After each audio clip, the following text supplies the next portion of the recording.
Salut à tous, on se retrouve aujourd'hui avec la revue création de février, avec un petit peu de retard j'avoue. J'espère que ça vous plaira, je vous laisse tout de suite avec la vidéo. Alors en collier, j'ai pas été très productive et donc du coup j'ai fait ce petit tissage tout simple et j'ai rajouté cette petite estampe pour habiller un peu sur un petit côté art déco. J'ai monté ça avec une petite chaîne en bronze tout simple, c'est vraiment un petit pendentif très discret, ça change d'habitude. Je sais, c'est rare que je fasse des petites pièces. Mais j'avais envie voilà, de faire juste ça. Je pense que peut-être que je me lancerai dans quelques prochains temps, peut-être à faire les boucles d'oreilles qui vont avec. Je verrai si je garde exactement le même modèle ou si je rajoute un élément en plus pour les faire un peu plus longues. Enfin, on verra bien. Mais du coup, voilà, petit collier sympa et discret. Pour ceux qui me suivent sur mon blog, vous connaissez mon amour pour tout ce qui est art nouveau, art déco. Et j'ai une énorme frustration, c'est que je ne suis pas du tout bijoutière, je ne travaille pas le métal. Et j'essaye désespérément, et je pense avoir touché quelque chose qui me plaît, et j'essaye de trouver une parade pour créer des structures avec des motifs comme j'ai envie, sans pour autant avoir besoin d'utiliser le métal. Donc pour ça, j'ai fait appel à ma copine la Fimo. Donc en fait, j'ai travaillé mon motif. En fait, j'ai d'abord fait un dessin sur du papier. J'ai fait un transfert sur ma Fimo et j'ai retravaillé. Donc en fait, vous avez une plaque vraiment... voilà, vous avez de la Fimo blanche derrière. Vous avez, si vous voulez, vous avez le dessin transfert au crayon papier. Et ensuite, donc c'est de la Fimo... je sais plus si c'est de la Fimo ou si c'est de la cernite. C'est couleur argentée que j'ai. Je vérifierai. J'ai retravaillé avec des tout petits boudins très fins mes dessins. Enfin, faire certaines jointures, des ronds, comme ça. En fait, pour créer un volume, donc ça crée des petits creux. Et après, j'ai réfléchi. Une fois que je l'ai passé au four, donc du coup, il faut tout redécouper autour pour que votre dessin soit plus... Enfin, soit vraiment le plus précis possible. Après, bon, on peut rester sur quelque chose de carré ou de rond, tout ça, mais bon, je voulais vraiment pousser au plus loin de mes capacités parce que vraiment, la Fimo, ça fait pas longtemps que j'en fais, donc je pense que j'ai encore beaucoup à apprendre, mais essayer de pousser le plus possible le truc pour voir où est-ce que je pouvais arriver. Et donc, une fois que j'ai fait ça, j'avais donc ma structure en relief. Et j'ai cherché comment j'allais pouvoir teindre ou mettre de la couleur. Donc j'ai pris ma résine UV, je l'ai teintée en différentes couleurs. Donc j'ai rempli petit peu par petit peu les trous. Et que je les ai ensuite passés à la lampe. Et du coup, alors c'est pas de l'argent, hein, ça se voit. Mais on a un dessin tout à fait sympa. Avec un travail d'entrelacs. Enfin c'est vraiment un côté... art déco, art nouveau. Et ce côté un peu, voilà, l'émail, la transparence qu'on a dans ces bijoux-là. Ensuite, je l'ai monté sur une chaîne que j'ai remis des fameuses perles miracles, là, cette fois bleu nuit. Donc ça garde ce côté lumineux. Et j'en ai d'ailleurs, il y en a une aussi au bout du pendentif. Mais du coup, vous voyez, ça redonne ce côté un peu... lumineux et brillant qu'on trouve dans les bijoux en émail de cette époque-là. Enfin, je trouve ça vraiment très sympa. Et j'ai essayé de faire une deuxième pièce. Alors, je suis un peu moins satisfaite. Mais bon, je m'étais lancée vraiment dans quelque chose de beaucoup plus minutieux. Donc, j'ai essayé de reconstituer un pendentif avec des fleurs. Donc, du coup, il a fallu réussir à surélever le plus possible les fleurs. Passer l'émail dessous. Enfin, l'émail, non. La résine UV dessous. Enfin, être sûr que ça prenne de partout. Et là, ensuite, là, j'ai triché. J'ai pas utilisé vraiment de la résine. J'ai utilisé de l'acrylique pour avoir un côté plus clair parce que j'avais pas les poudres qu'il fallait. Et du coup, ce qui est sympa, c'est la forme en fait du collier. On est dans quelque chose vraiment esprit 1900 où les gorges sont libérées et du coup avec une chaîne un peu plus épaisse, du cristal, enfin du verre.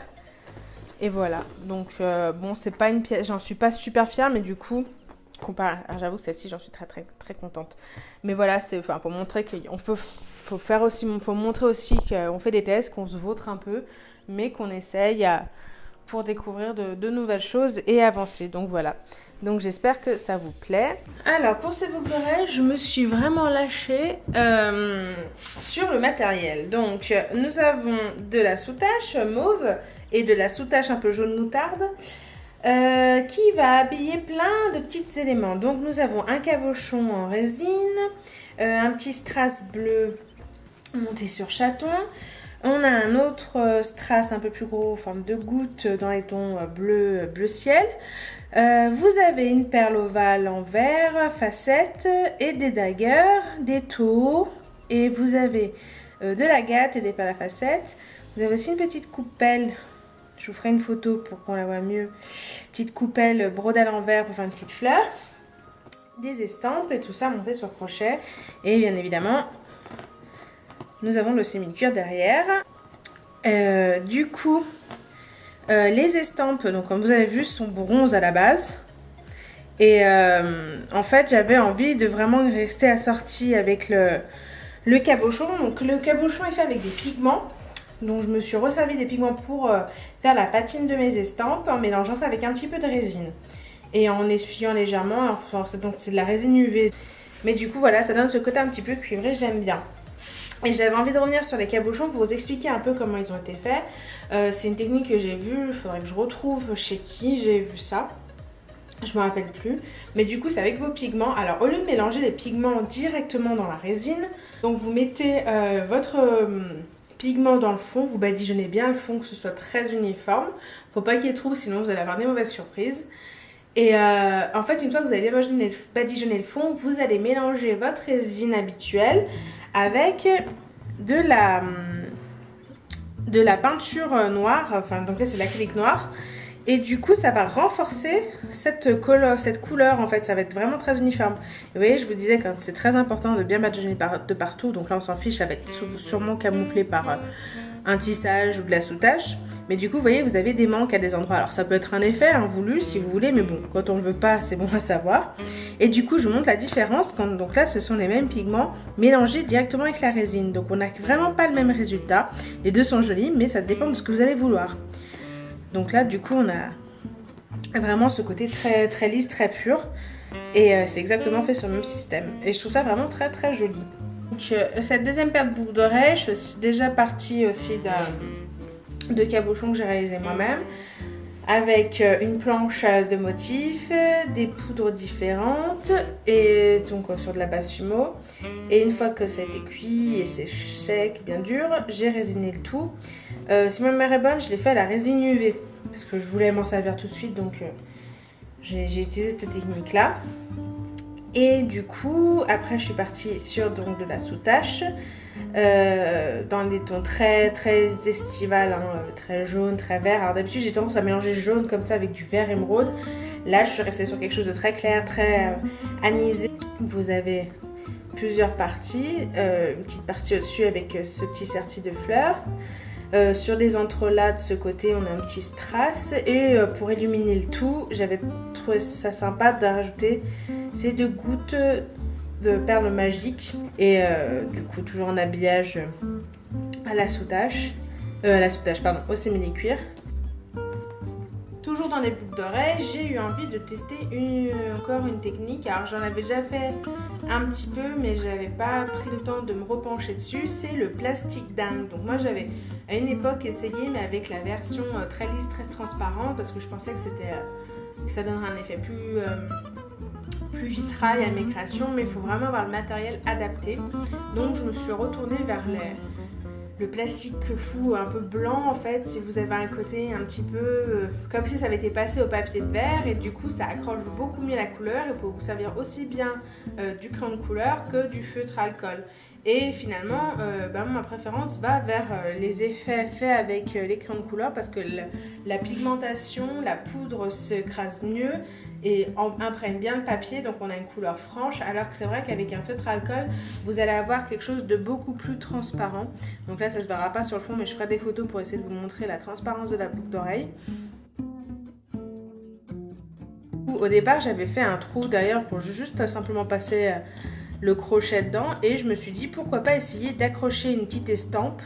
Donc après avoir résiné ma surface complètement pour donner l'effet bien glossy à la boucle d'oreille, j'ai remis un tout petit peu de résine UV j'ai mis ma petite estampe par-dessus, j'y ai passé à la lampe UV, ça a bien solidifié le truc. Alors c'est une bonne soudure, c'est une très bonne alternative je trouve à la colle, c'est propre. Et j'ai même réussi à remettre avec le même système le petit strass, parce que du coup ça garde la transparence, donc ça passe à travers. Et je trouve que le résultat est très très sympa, elles sont très légères. J'étais très friande de boucles d'oreilles ce mois-ci. J'ai parti d'un petit cabochon en résine, m'a dit moi. Ensuite, ça a été serti à la soutache. Vous avez un autre petit serti de taux incrusté dans le travail de soutache avec des courbettes. Et je sais pas si on verra pas du coup de l'autre côté. Et puis du coup, comme je vous avais montré sur ça, c'est exactement les mêmes. Sauf que j'en ai beaucoup, de toutes les couleurs. J'avais dû acheter ça en solde. Et en fait, c'est vrai que j'aime pas toujours l'effet. J'essaie de le sortir si on voit que j'essaie de me servir de ces trucs ce mois-ci. Donc j'ai essayé de sortir comme sur la boucle d'oreille. Et là, en fait, je me suis amusée à la percer comme j'ai pu. Heureusement que c'est du plastique. Pour l'intégrer en la posant directement sur ma boucle d'oreille. Et je trouve ça pas dégueulasse. Bon, je le ferai pas après sur tous les modèles. Mais du coup, voilà. J'ai pu enfin me passer au moins un duo de cabochons dans cette paire de boucles d'oreilles.